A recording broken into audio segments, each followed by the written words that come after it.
ये रुमाल की तरह नर्म मुलायम पराठा जो मुट्ठी में बांधते ही सारा इकट्ठा हो जाए और खोलने पर टूटे ना और साथ में चटपटा अचार मिल जाए तो इससे बेहतर नाश्ते की शुरुआत हो ही नहीं सकती।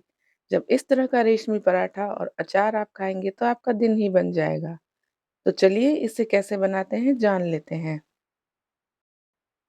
सॉफ्ट नर्म मुलायम रेशमी पराठा बनाने के लिए मेन इंग्रेडिएंट है उबला हुआ आलू। तो हमने यहाँ पर 2 मीडियम साइज के उबले हुए आलू ले लिए हैं और इसी से ही हमारा पराठा बिल्कुल सॉफ्ट रुई जैसा बनेगा और उसको फोल्ड करते हुए रुमाल की तरह फोल्ड भी हो जाता है। तो इसे हम बारीक वाले ग्रेटर से कद्दूकस कर लेंगे ताकि इसके अंदर एक भी गांठ ना रहे और जो भी इसमें बारीक टुकड़े हैं वो भी निकल जाएं और बिल्कुल ही सॉफ्ट मुलायम यह आलू हो जाए। अब 1 कप आटे के साथ में 2 मीडियम साइज के आलू सफिशिएंट रहेंगे। तो आप इस तरह से अपना रेशियो देख लें। तो हमने इस तरह से दोनों उबले हुए आलूओं को बहुत ही अच्छी तरह से कद्दूकस कर लिया है और ये बहुत ही मुलायम से हो भी गए हैं। तो अब इसके अंदर डालेंगे दूसरी चीज़ें।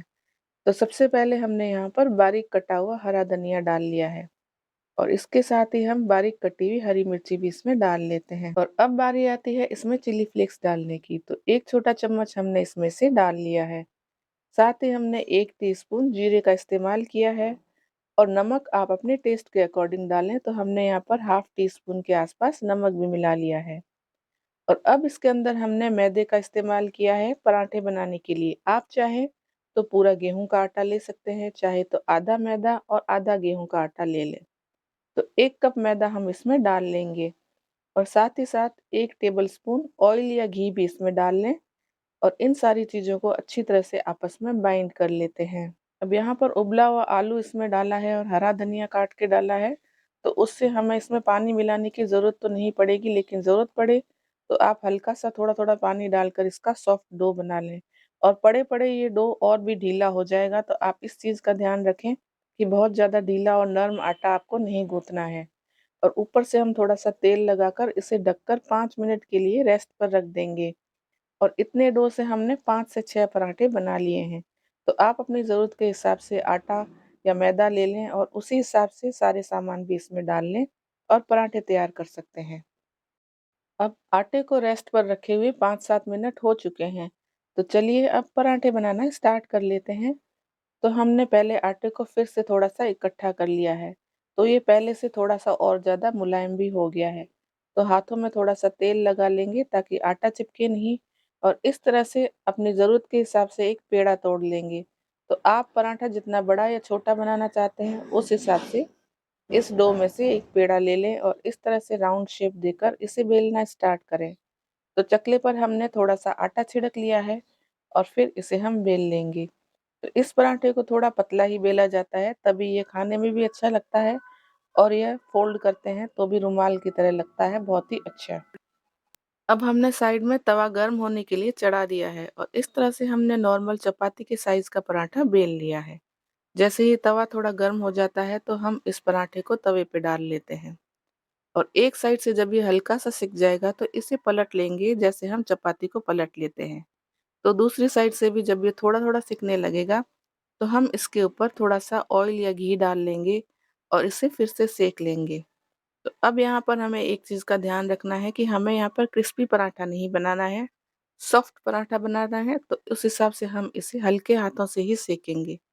तो दोनों तरफ से उलट-पुलट करते हुए घी या तेल लगाकर हम इसे बढ़िया-सा सेक लेते हैं और देखते ही देखते हमारा पराठा तैयार हो गया है। तो इसे हम एक प्लेट में निकाल लेंगे। और अब इसी तरह से बाकी बचे हुए डो के भी हम पराठे बेल लेंगे और उन्हें सेकते हुए प्लेट में ट्रांसफ़र करते जाएँगे। तो इस डो से हमने 6 पराठे बना लिए हैं। तो आप देख पा रहे हैं कि कितने स्वादिष्ट और नर्म मुलायमी पराठे दिख रहे हैं।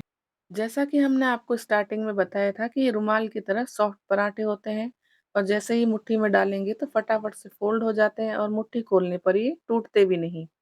तो ये बहुत ही अच्छे और स्वादिष्ट रेशमी पराठे बनकर तैयार हो गए हैं। इन पराठों का स्वाद और दोगुना हो जाता है जब देवा फूड स्पाइसेस का यह अचार साथ में हो। यह चटपटा अचार ठीक उसी तरह का है जिस तरह से हमारी दादी नानी बनाया करती है। बचपन में जब हम गर्मियों की छुट्टी में नानी के घर जाते थे तो आंगन में बैठकर वहां पर जो अचार बनता था, ठीक उसी तरह की खुशबू और फ्लेवर मुझे इन अचार में मिली है। तो आज मैं इन पराठों को देवा फूड स्पाइसेस के जैक फ्रूट अचार के साथ मैं एन्जॉय करूँगी क्योंकि मुझे पर्सनली जैक फ्रूट बहुत पसंद है और आम तौर पर आपने देखा होगा कि जैक फ्रूट का अचार तो मिलना बिल्कुल रेयर ही है और ना ही हम घर पर बनाते भी हैं। तो इस तरह का अचार जब हम पराठों के साथ में खाते हैं, तो हमें कोई भी सब्ज़ी, दही, रायता किसी भी चीज़ की ज़रूरत नहीं है। सिर्फ़ अचार से ही हम खाने को कंप्लीट कर सकते हैं। इस अचार की ख़ास बात ये है कि बिल्कुल ट्रेडिशनल वे में बना हुआ है, जिस तरह से हम घरों में बनाते हैं, उसी तरह के मसालों का इस्तेमाल हुआ है और इसके अंदर ऑयल की मात्रा भी अच्छी खासी है, जिससे ये प्रिज़र्व रहता है।